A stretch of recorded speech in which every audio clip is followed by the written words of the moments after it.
Human, selamat datang di Ruang Tangga Prasa. Apa rasamu terhadap rasaku? Podcast ini dipersembahkan oleh Komisi Nasional Hak Asasi Manusia. Halo Happy Humans, apa kabar semuanya? Semoga dimanapun kamu berada, kapanpun kamu mendengarkan ini, selalu dalam keadaan baik dan sehat ya. Yes, Radia, aku juga baik-baik nih. Semoga kamu juga baik-baik ya, Radia ya. Dan seluruh Happy Human. Oke, aku mau mancing dikit nih Happy Human. Kalau misalkan ada satu kasus pekerja rumah tangga, gajinya tidak diberikan, kemudian diperlakukan tidak layak seperti manusia begitu kan, terus kemudian dan yang lain-lain, itu masuk ke pelanggaran HAM atau pelanggaran hukum ya? Lapornya ke Komnas HAM atau ke aparat negara yang lain ya? Atau ada lagi nih satu kasus lagi, kalau misalkan ada mahasiswa nih yang lagi berdemo gitu kan, lagi mengeluarkan pendapatnya. Lalu kemudian ada tindakan represif yang tidak terukur nih dari aparat penegak hukum, misalkan dari TNI atau dari Polri. Itu masuknya pelanggaran HAM atau pelanggaran hukum ya? Lapornya tuh ke Komnas HAM atau ke aparat negara yang lain? Pasti pada kepikiran nih Happy Human soal percakapan kayak gitu. Atau masih bingung sebenarnya lapor ke Komnas HAM tuh harus kasus apa sih gitu? Atau enggak bisa nggak sih hal yang kayak gini dilaporin ke Komnas HAM? Itu kayaknya ada di pertanyaan Happy Human sekalian deh. Untuk itu, kita masuk ke episode kita pada kali ini, yaitu episode khusus untuk membahas tentang hukum hak asasi manusia. Bersama salah satu narasumber kita, ya seperti Mbak Yuli, seperti Mas Afwan, salah satu senior citizen yang ada di Diklu, di bagian dukungan dan dukungan penyuluhan Komnas HAM, yaitu ada Mas Wawan.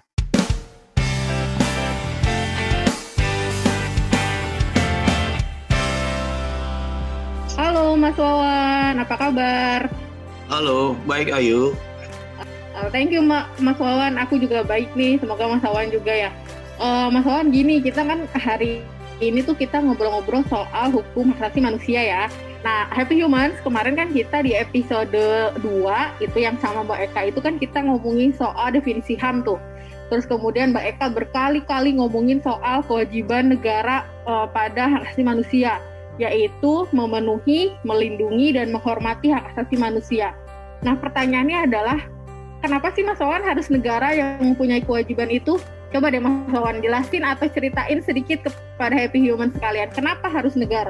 Oke, kalau ditanya kenapa negara yang punya kewajiban itu, karena negara adalah salah satu pihak yang memiliki wewenang penuh, memiliki sumber daya untuk berkuasa gitu ya. Jadi diharapkan dia dapat mengayomi, dalam arti melindungi, memenuhi, dan menghormati hak asasi manusia. Dalam forum internasional, negara sudah berjanji sebenarnya. Dia sudah berjanji dalam perjanjian internasional, bahkan di dalam Deklarasi Universal Hak Asasi Manusia di paragraf 6 di mukadimahnya itu ya, menyatakan menimbang bahwa negara-negara anggota telah berjanji untuk mencapai kemajuan dalam penghargaan dan penghormatan umum terhadap hak asasi manusia dan kebebasan-kebebasan yang asasi dalam kerjasama dengan Perserikatan Bangsa-Bangsa. Jadi negara yang sudah dalam lingkup Perserikatan Bangsa-Bangsa, dia sudah wajib untuk menghormati hak asasi manusia. Dan juga dalam konstitusi Indonesia contohnya, sudah dinyatakan secara jelas dalam pasal 28I ayat 4. Sebutkan perlindungan, pemajuan, penegakan, dan pemenuhan HAM adalah tanggung jawab negara, terutama pemerintah. Ya sudah jelas, negara adalah pihak yang bertanggung jawab dan punya kewajiban soal HAM. Dan banyak lagi perjanjian-perjanjian internasional yang sudah diterangani oleh Indonesia, itu yang menyatakan negara pihak berkewajiban. Jadi secara langsung negara sudah mengakui bahwa dia terlibat dalam perjanjian internasional dan harus bertanggung jawab terhadap hak asasi manusia. Itu sekilas soal kenapa negara punya kewajiban soal hak asasi manusia. Nah, makasih banyak Mas Wawan. Nah, Happy Human udah tahu kan tuh, berarti pelanggar HAM itu ketika negara tidak memenuhi 3 kewajiban itu. Apa aja sih tadi yang disebutin Mas Wawan itu kan yang gimana negara memenuhi, melindungi, dan menghormati hak asasi manusia warga negaranya. Nah, kalau perbedaan sendiri, Mas Wawan, perbedaan antara pelanggaran HAM dan pelanggaran hukum tuh kayak gimana sih, Mas Wawan, biar Happy Human tuh bisa lebih paham gitu, biar mereka bisa membedakan antara kedua pelanggaran itu. Perbedaan pelanggaran HAM dan pelanggaran hukum. Konsep pelanggaran HAM itu timbul dari adanya kewajiban negara untuk melindungi, menghormati, dan memenuhi hak asasi manusia. Jika kita lihat dalam bagian HAM, bagian hukum HAM, jadi negara adalah pemangku kewajiban yang memiliki kewajiban untuk menghormati, melindungi, dan memenuhi hak asasi manusia. Maka jika negara tidak dapat melakukan perlindungan, tidak dapat melakukan pemenuhan HAM, maka negara yang melakukan pelanggaran HAM. Negara harus aktif melakukan perlindungan dan pemenuhan. Di satu sisi negara harus pasif, yang hanya bisa menghormati hak asasi manusia warga negaranya. Itu ya. Jadi ada dua jenis pelanggaran HAM, by commission dan by omission. Yang biasa kita dengar adanya pembiaran itu by omission. Negara harusnya aktif melindungi, misalnya warga marginal yang diserang oleh warga yang lebih kuat, kelompok warga lebih kuat, maka negara harus wajib melindungi, turun tangan, hadir dalam melindungi warga yang marginal. Harus aktif. Jika negara diam, melakukan pembiaran, maka dianggap pelanggaran HAM. Demikian ya. Pelanggaran hukum adalah pelanggaran terhadap hukum yang berlaku. Contohnya, undang-undang lalu lintas. Jika ada pelanggaran terhadap undang-undang lalu lintas, maka dia dianggap melakukan pelanggaran hukum. Misalnya pidana, ada pencuri motor, curanmor, dia melakukan pelanggaran hukum karena merampas hak milik orang lain. Ada penganiayaan antara si A dan si B, itu dianggap melakukan pelanggaran hukum pidana. Nah, dianggap melakukan pelanggaran HAM juga jika dalam penanganannya pihak kepolisian tidak melakukan fungsi dan tugasnya secara adil. Misalnya ada pelanggaran hukum tapi pihak kepolisian tidak melakukan tindakan yang tepat, melakukan pembiaran, tidak melakukan penangkapan, penyidikan, dan lain-lain, maka negara dianggap tidak memenuhi rasa keadilan warga negara. Demikian. Jadi pelanggaran hukum dan pelanggaran HAM jelas. Lebih singkat dikatakan pelanggaran HAM lebih kepada negara dan aparat-aparat negaranya yang melakukan. Sedangkan pelanggaran hukum lebih banyak dilakukan oleh sipil, oleh masyarakat biasa, antar warga. Jadi seperti horizontal, demikian. Oh gitu, ternyata Happy Human perbedaan antara pelanggaran HAM sama pelanggaran hukum. Kalau misalkan kita melihat dari sisi pelaku gitu tadi yang disampaikan oleh Mas Wawan, berarti pelanggaran HAM ininya negara gitu ya, karena negara tadi tuh yang punya kewajiban tadi, yang punya dituntut itu untuk memenuhi, melindungi, dan menghormati hak asasi manusia. Tapi kalau pelanggaran hukum itu horizontal gitu ya, pelakunya antara individu dengan individu, antar warga gitu ya. Nah, dari keterangan Mas Wawan tadi, Happy Human seharusnya udah bisa ngejawab nih sama pertanyaan awal aku. Kalau misalkan ada majikan yang menyiksa dan memperlakukan pekerja rumah tangganya tidak manusiawi gitu, itu masuk pelanggaran HAM atau pelanggaran hukum? Yes, betul. Berarti itu masuk ke pelanggaran hukum. Bisa dilaporinnya ke aparat penegak hukum. Gitu ya Mas Wawan? Gitu nggak? Ya betul Ayu. Jadi kita jangan lagi sulit untuk membedakan antara pelanggaran HAM dan pelanggaran hukum, gitu ya. Jika aparat melakukan pelanggaran, maka bisa dinyatakan itu adalah negara yang melakukan pelanggaran HAM, karena aparat adalah kaki tangan atau alat-alat negara. Jadi mereka bekerja atas nama negara. Jadi negara lah yang bertanggung jawab. Jika individu horizontal, itu adalah tanggung jawab perseorangan, gitu ya, sesuai hukum perundangan yang berlaku. Nah, Mas Wawan, tadi kan Mas Wawan sempat bahas sedikit tentang baik omission dan commission. Boleh nggak dijelasin lagi Mas, lebih jelas gitu, lebih perinci lagi by commission dan omission tuh gimana sih biar Happy Humans tuh bisa lebih memahami kayak oh ini tuh commission, oh ini tuh by commission atau by omission gitu. Jadi Happy Human tuh bisa lebih paham gitu sama contoh-contoh lainnya gitu Mas Wawan. Baik Radia, saya kan coba menjelaskan lebih detail soal by commission dan by omission ya. Kewajiban negara kan ada 3, ada bilang 3, ada bilang 4 dan lain-lain ya. Jadi to respect, contohnya menghormati hak asasi manusia. Negara hanya bersikap pasif, dia hanya menghormati warga negaranya. Contohnya dalam urusan keagamaan, negara tidak boleh menghalangi, membatasi orang beragama, praktek-praktek keagamaan gitu ya. Kalau justru dia menghalangi hingga orang hak beragamanya melaksanakan ibadahnya terhalangi, maka negara melakukan pelanggaran by commission dengan sengaja secara aktif demikian. Contohnya lagi, misalnya kebebasan berekspresi yang dijamin oleh undang-undang, negara tidak boleh menghalangi, negara harus melindungi, harus respect, harus menghormati orang yang sedang melakukan, contohnya berunjuk rasa dan lain-lain. Jadi kalau negara justru menghalang-halangi orang melaksanakan kebebasannya, melaksanakan hak-haknya, maka negara telah melakukan pelanggaran HAM by commission, secara aktif melakukan pembatasan dan lain-lain. Demikian ya, mungkin lebih jelas. Dan satu lagi by omission. By omission ini menuntut keaktifan negara, beda dengan by commission. Jadi negara punya kewajiban, contohnya to protect, melindungi, dan to fulfill, memenuhi. Contohnya protect, melindungi.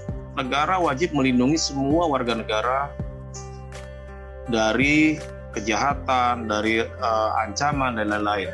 Jika negara diam ketika ada warga negara yang terancam, maka negara telah melakukan pembiaran by omission.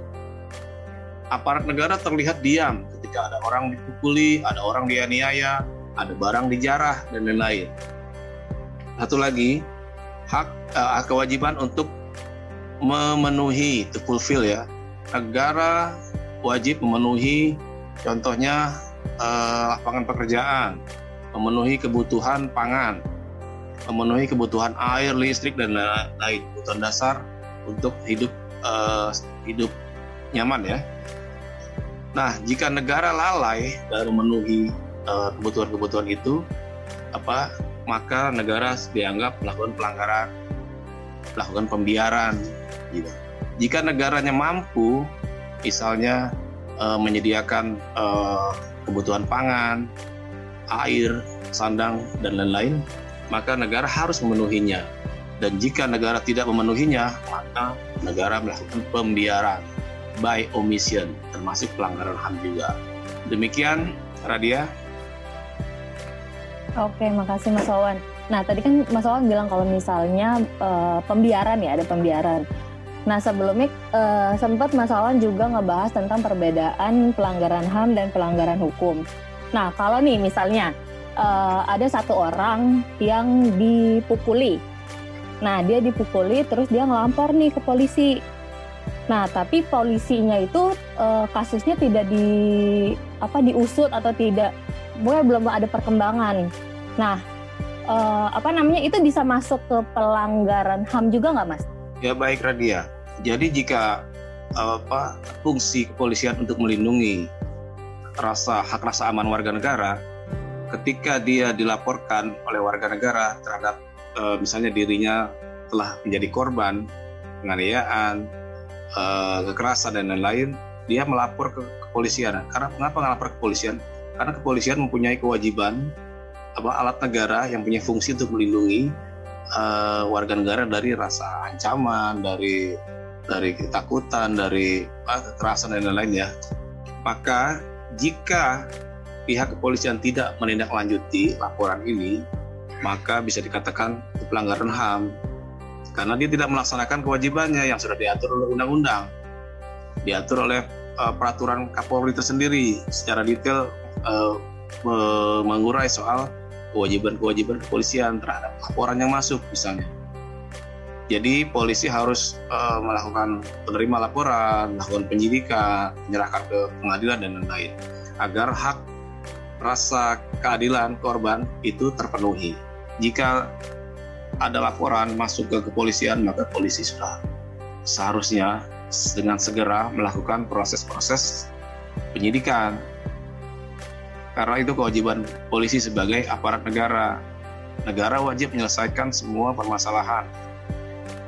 Jadi, jika dia tidak melaksanakan fungsinya, maka bisa dikatakan pelanggaran HAM. Demikian, Radia. Oke, Mas Wawan. Menarik ya, Happy Human ya, di mana sebenarnya membedakan antara pelanggaran HAM sama pelanggaran hukum. Tadi Mas Wawan juga udah dari awal banget nih memperjelas dan mempertegas apa yang disampaikan Mbak Eka di episode yang kedua tentang kenapa negara mempunyai mandat ini, kenapa negara mempunyai kewajiban ini. Terus kemudian ada tuh perbedaan pelanggaran HAM sama pelanggaran hukum. Sebelumnya Mas Wawan juga udah ngebedain nih, udah menjelaskan tentang perbedaan pelanggaran HAM karena tindakan atau pelanggaran HAM karena pembiaran gitu dari negara.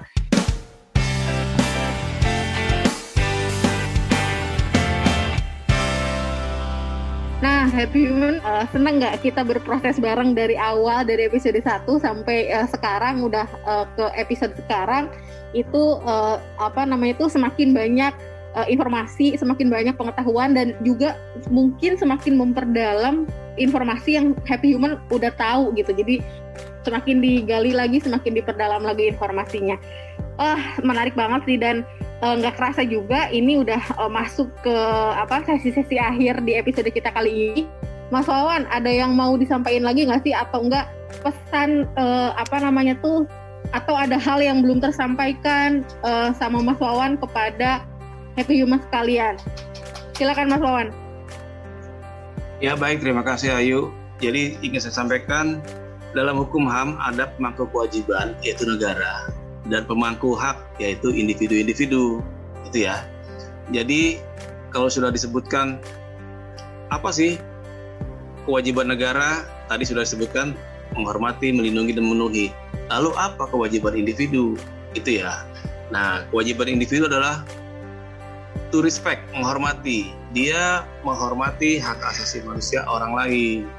Dia tidak boleh menikmati hak asasi manusianya sampai-sampai dia melanggar hak asasi manusia orang lain, gitu ya. Jadi hak kita dibatasi oleh hak orang lain dengan cara tidak melanggar hukum, gitu ya. Undang-undang kan dibuat untuk agar kita hidup tertib, tidak saling sikut, tidak saling menindas, tidak saling mengambil hak orang lain. Demikian. Jika kita menghormati hak orang lain, maka kita sudah melaksanakan kewajiban kita sebagai individu. Oh iya, melengkapi lagi ya Happy Human soal kewajiban individu nih. Kewajiban Happy Human sekalian sebagai individu, sebagai warga negara, soal menghormati hak asasi manusia orang lain gitu. Terus kemudian hak asasi manusia kita juga dibatasi oleh hak asasi manusia orang lain juga gitu. Jadi nggak bisa tuh sekonyong-konyong atas nama hak asasi manusia Happy Human melakukan tindakan yang seenak udel, seenak jidat gitu. Nggak bisa ya Happy Human ya. Oke, karena ini udah aku balik lagi, ini udah episode yang segmen akhir nih Happy Human. Aku mau nanya lagi deh, ke Mas Wawan soal pesan kepada Happy Human sekalian nih soal hukum HAM, soal pelanggaran HAM, soal negara, soal kewajiban negara, terus juga mungkin dikaitkan juga soal kewenangan Komnas HAM seperti apa, dan kenapa Komnas HAM mandatnya begini-begini, kemudian pelanggaran HAM seperti apa. Terakhir Mas Wawan untuk Happy Human sekalian, silakan. Baik Ayu dan Radia dan Happy Human sekalian, jadi saya ingin meng-highlight soal hukum HAM ya. Jadi kenapa negara yang selalu disalahkan? Kalau kita di medsos kita sering lihat, kenapa sini aparat negara selalu disalahkan? Kenapa Komnas HAM selalu menyalahkan aparat negara? Jika aparat tertembak misalnya, Komnas HAM diam. Jika ada warga yang tertembak, Komnas HAM rame gitu ya. Satu hal, kita abaikan dulu soal media. Ya, soal media.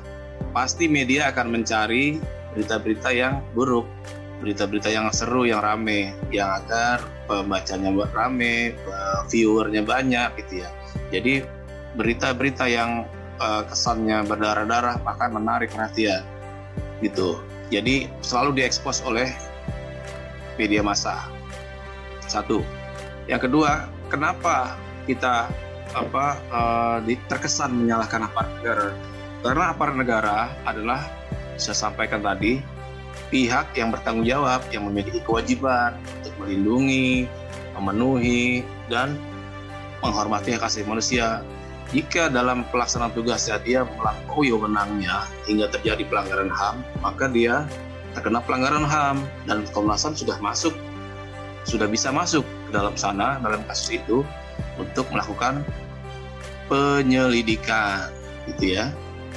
Jadi Komnas HAM melaksanakan kewajibannya juga berdasarkan undang-undang untuk melihat kondisi apakah dalam pelaksanaan kewajiban negara telah melakukan kewajibannya dengan baik dan benar, tidak terjadi ekses-ekses, tidak melampaui wewenang, tidak menjadikan korbannya rakyat sipil, gitu ya. Nah, jika ada aparat negara yang menjadi korban, Komnas HAM juga tentu akan memberikan catatan, dan bagi pelaku akan wajib dikejar, diminta pertanggungjawaban, diadili gitu ya, karena pelaku telah melakukan pelanggaran hukum itu dengan melakukan perlawanan terhadap aparat negara. Demikian Ayu dan Radia.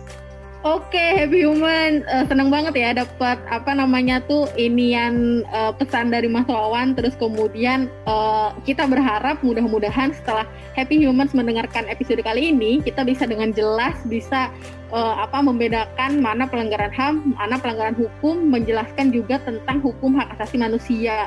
Tadi ada pemangku kewajiban, ada pemangku hak, kemudian kewajiban individu seperti apa, dan yang lain-lain. Nah, untuk bisa lebih menarik lagi gitu pembahasannya, nanti episode selanjutnya kita juga akan bahas juga nih soal non-state actor yang ada di hukum hak asasi manusia. Terus kemudian lagi mungkin juga soal Happy Human masih penasaran nih, kalau misalkan kenapa Komnas HAM begini soal pelanggaran HAM ketika negara ini inu gitu ya.